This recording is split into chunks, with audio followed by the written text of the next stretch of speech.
अगर आपको लगे कि फॉरेन इन्वेस्टर सिर्फ स्टॉक मार्केट में पैसा लगाते हैं तो ये सबसे बिग मिसअंडरस्टैंडिंग है। कभी कभी मार्केट को मूव करने वाली असली गेम इक्विटी मार्केट में नहीं, बॉन्ड मार्केट में चल रही होती है।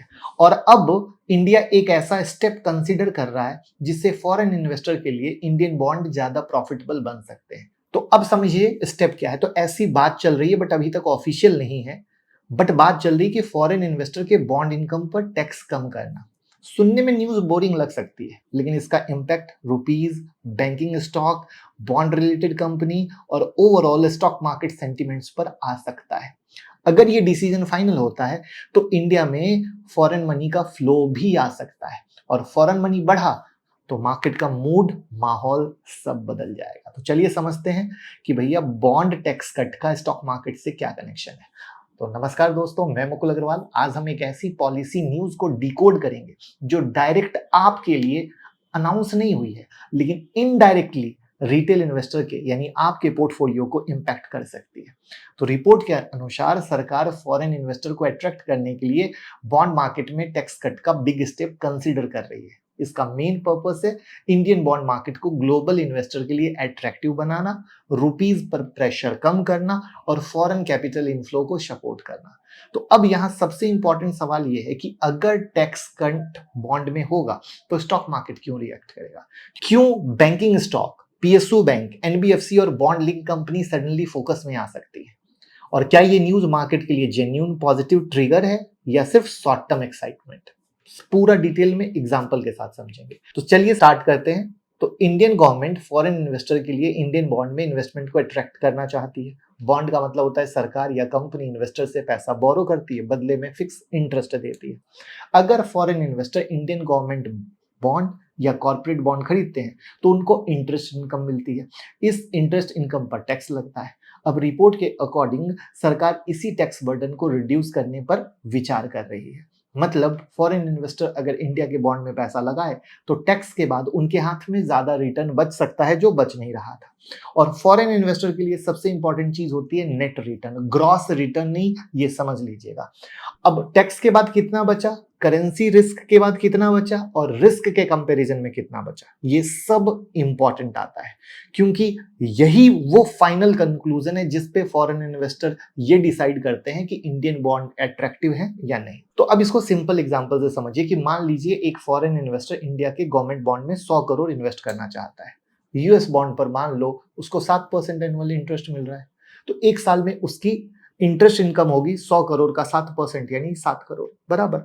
अब मान लो कि इंटरेस्ट इनकम पर पहले 20% टैक्स लग रहा था, तो टैक्स बनेगा 7 करोड़ का 20% यानी 1.4 करोड़।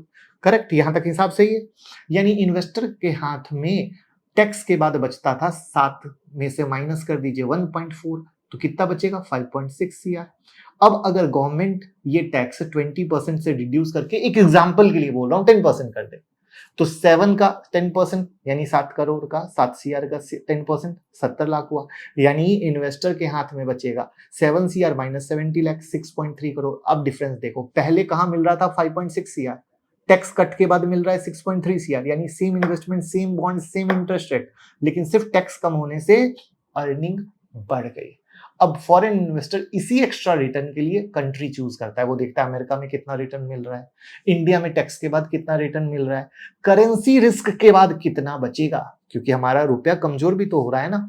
और अगर इंडिया टैक्स कम करता है तो फॉरेन इन्वेस्टर को लगता है कि इंडियन बॉन्ड में नेट रिटर्न इंप्रूव हो रहा है। और जब फॉरेन इन्वेस्टर इंडियन बॉन्ड में पैसा लगाएगा तो वो डॉलर लेकर इंडिया आएगा, डॉलर को रुपीज में कन्वर्ट करेगा और बॉन्ड खरीदेगा। इससे रुपीज की डिमांड बढ़ेगी, बॉन्ड मार्केट में लिक्विडिटी आएगी, यील्ड सॉफ्ट हो सकते हैं और इनडायरेक्टली स्टॉक मार्केट के सेंटिमेंट इंप्रूव हो सकते हैं। ये है पूरा का पूरा इकोसिस्टम कह लो या पूरा का पूरा साइकिल कह लो इकोनॉमिक्स का। उम्मीद करता हूं कैलकुलेशन पसंद आई है तो लाइक कीजिएगा। अब सरकार ये स्टेप क्यों लेने चाहती है, इसके पीछे सबसे बड़ा रीजन है रुपये का कमजोर होना। जब रुपया कमजोर होता है तो इंडिया के लिए इंपोर्टेड चीजें महंगी हो जाती है, क्रूड ऑयल महंगा, गैस महंगा, गोल्ड इंपोर्ट महंगा, इलेक्ट्रॉनिक इंपोर्ट महंगे और इनडायरेक्टली इन्फ्लेशन बढ़ता है यानी महंगाई बढ़ती है। इंडिया एक एनर्जी इंपोर्टिंग कंट्री है, यानी हम बाहर से मंगाते हैं। अगर क्रूड ऑयल ऊपर जाता है और रुपया कमजोर होता है तो कंट्री के इंपोर्ट बिल पर डबल प्रेशर आता है। अब रुपीज को सपोर्ट करने के लिए सरकार और आरबीआई के पास कुछ ऑप्शन होते हैं। आरबीआई फॉरेक्स रिजर्व का यूज कर सकता है, सरकार अननेसेसरी इंपोर्ट को कंट्रोल कर सकती है, और तीसरा पावरफुल वेपन है फॉरेन इन्वेस्टर को बुलाना, अट्रैक्ट करना। यानी फॉरेन इन्वेस्टर इंडिया में डॉलर लेकर आएंगे, उन डॉलर को रुपीज में कन्वर्ट करेंगे तो इंडियन बॉन्ड वो खरीदेंगे, और इस रुपीज डिमांड इंप्रूव जो होगी, इससे क्या होगा, बेहतर रुपया मजबूत। इसलिए ये बॉन्ड टैक्स कट न्यूज रुपी को सपोर्ट करने की स्ट्रेटजी से डायरेक्ट लिंक्ड है, बराबर। अब हम बात करते हैं स्टॉक मार्केट का क्या एंगल है। देखिए, बॉन्ड टैक्स कट का डायरेक्ट रिलेशन स्टॉक मार्केट से नहीं लगता है, लेकिन इनडायरेक्ट बहुत स्ट्रांग है। सबसे पहला इम्पैक्ट, फॉरेन इन्वेस्टर का कॉन्फिडेंस इंप्रूव हो सकता है। अगर सरकार फॉरेन इन्वेस्टर के लिए टैक्स कट रूल फ्रेंडली बनाएगी तो ग्लोबल इन्वेस्टर को सिग्नल जाता है कि इंडिया कैपिटल इनफ्लो को सीरियसली अट्रैक्ट करना चाहता है, जो कि एक्चुअली अभी एफआईआई फुल नाराज चल रहे हैं, उनको लगता है कि इंडिया को कोई परी हुई नहीं है। और ये सिग्नल फॉरेन इन्वेस्टर के लिए नहीं है, इक्विटी इन्वेस्टर भी देखते हैं कि पॉलिसी डायरेक्शन क्या है। अगर इंडिया ग्लोबल इन्वेस्टर के लिए रूल सिंपल और रूल अट्रैक्टिव बनाता है तो फॉरेन इंस्टीट्यूशनल इन्वेस्टर का कॉन्फिडेंस इंप्रूव होगा। स्टॉक मार्केट में कॉन्फिडेंस एक इनविजिबल फ्यूल की तरह होता है, और जब कॉन्फिडेंस इंप्रूव होता है तो बाइंग इंटरेस्ट अपने आप आ जाती है। दूसरा इंपैक्ट, रुपया मजबूत होता है तो मार्केट सेंटिमेंट अपने आप इंप्रूव होते हैं। स्टॉक मार्केट को कमजोर रुपया कभी पसंद नहीं आता है, स्पेशली रुपया जब कमजोर होता है तो क्या होता है, महंगाई बढ़ती है, और वो उसी सब वजहों से एफआईआई भागते हैं। और कमजोर रुपये से एफआईआई इतने नर्वस होते हैं कि उनको वो कंट्री नहीं पसंद आती है, मतलब यानी हम, क्योंकि उनको इक्विटी रिटर्न के साथ करेंसी लॉस भी बियर करना पड़ता है। तो एक तो रिटर्न नहीं मिला, करेंसी लॉस गया अलग। एग्जांपल से समझ लो, अगर फॉरेन इन्वेस्टर को इंडियन स्टॉक मार्केट से 10% का रिटर्न मिला, लेकिन रुपया 6% गिर गया, तो डॉलर टर्म में उसका रिटर्न काफी कम हुआ कि नहीं हुआ, कमेंट में बताना।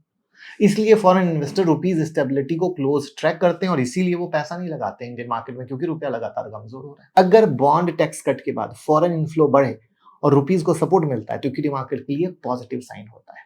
तीसरा इंपैक्ट, बॉन्ड यील्ड गिर सकती है तो बैंकिंग स्टॉक्स हैं उनको सपोर्ट मिलता है। जब फॉरेन इन्वेस्टर इंडियन बॉन्ड खरीदते हैं तो बॉन्ड की डिमांड बढ़ती है, बॉन्ड डिमांड बढ़ने पर बॉन्ड प्राइस ऊपर जाता है, और बॉन्ड प्राइस ऊपर जाने पर बॉन्ड यील्ड नीचे आती है। और अब बॉन्ड यील्ड गिरना स्टॉक मार्केट के लिए इंपॉर्टेंट क्यों है, आप पूछेंगे, क्योंकि इसी का तो कनेक्शन है। तो बैंक और फाइनेंशियल इंस्टीट्यूशन के पास लार्ज बॉन्ड पोर्टफोलियो होते हैं। अगर बॉन्ड प्राइस इंप्रूव होते हैं तो बैंक के ट्रेजरी गेन का सेंटीमेंट बन सकता है।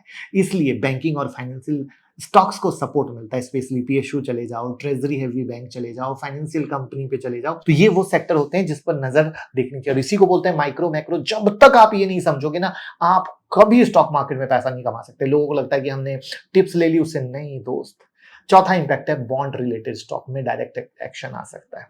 और अगर आप गौर करो तो मार्केट में जब न्यूज आई थी तो इस तरह के जो शेयर हैं, जैसे guilt market, debt market, treasury operation और बॉन्ड से रिलेटेड लिंक कंपनियां, उसमें जैसे कोई बाय सेल रिकमेंडेशन नहीं, बट अगर आप गौर करोगे तो पीएनबी गिल्ट जैसे स्टॉक में आया। क्यों? क्योंकि बस न्यूज आते ही, भले ही मैंने क्या कहा अभी ऑफिशियल नहीं है, बट मार्केट कैसे रिएक्ट करता है उसको एक एग्जांपल से मैंने बताने की कोशिश की है। लेकिन यहाँ एक ध्यान देने वाली बात है, ऐसे स्टॉक में शार्प मूव सिर्फ न्यूज बेस आती है, क्योंकि सोचो अगर पॉलिसी आई ही नहीं या सरकार ने डिले कर दिया, वो स्टॉक फिर गिर जाएगा। तो लोगों को यही समझना है कि क्या हो रहा है क्या नहीं हो रहा है। पांचवा impact, overall market liquidity improve होता है। स्टॉक मार्केट को लिक्विडिटी पसंद है, जो मैं बार बार कह रहा हूं आप लोगों को यूट्यूब मेंबरशिप के अंदर में भी, कि 2020 के बाद की रैली आप उम्मीद मत कर लेना, क्योंकि उस समय लिक्विडिटी थी, अभी लिक्विडिटी नहीं। तो अगर foreign investor Indian bond market में पैसा लगाते हैं तो ओवरऑल इंडियन मार्केट के लिए कैपिटल फॉर जो फ्लो है नैरेटिव पॉजिटिव होता है।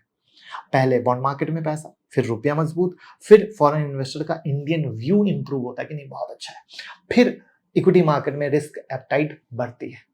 यानी डायरेक्ट नहीं, चेन रिएक्शन आता है। एंड आई होप जो लोग यूट्यूब मेंबरशिप से जुड़े होंगे उनको ये चीज मैं सिखाया हूं और वो कह रहे होंगे, और अगर आप नहीं जुड़े हैं तो जरूर जुड़िएगा। देखिए, अब आपके लिए किस सेक्टर पे ध्यान देने की जरूरत है, तो सबसे पहला बैंकिंग सेक्टर, क्योंकि बॉन्ड यील्ड सॉफ्ट होती है तो बैंक के ट्रेजरी पोर्टफोलियो को सेंटीमेंट सपोर्ट मिलता है, जो मैंने सिखाया। दूसरा है PSU bank. PSU bank government security exposure और मार्केट सेंटीमेंट पर चलते हैं और रिएक्ट करते हैं। तीसरा होता है एनबीएफसी। अगर बॉन्ड मार्केट में लिक्विडिटी इंप्रूव होती है और बोरोइंग कॉस्ट आउटलुक बेहतर होता है, देखिए सब जगह क्या होता है, क्यों? क्योंकि पॉलिसी नहीं आई। तो एनबीएफसी स्टॉक को सपोर्ट मिलता है। चौथा, बॉन्ड मार्केट लिंक्ड कंपनी जैसे गिल्ड मार्केट, ट्रेजरी ऑप्शन और डेट मार्केट एक्टिविटी से लिंक कंपनी, आपको यहां देखना है। और ये चीजें पता है, जैसे मान लो आज नहीं हुआ, सोचो 6 महीने के बाद हो, लेकिन आज अगर आप सीखे हुए हो तो क्या आपको फायदा होगा कि नहीं होगा, मुझे ये बता दो।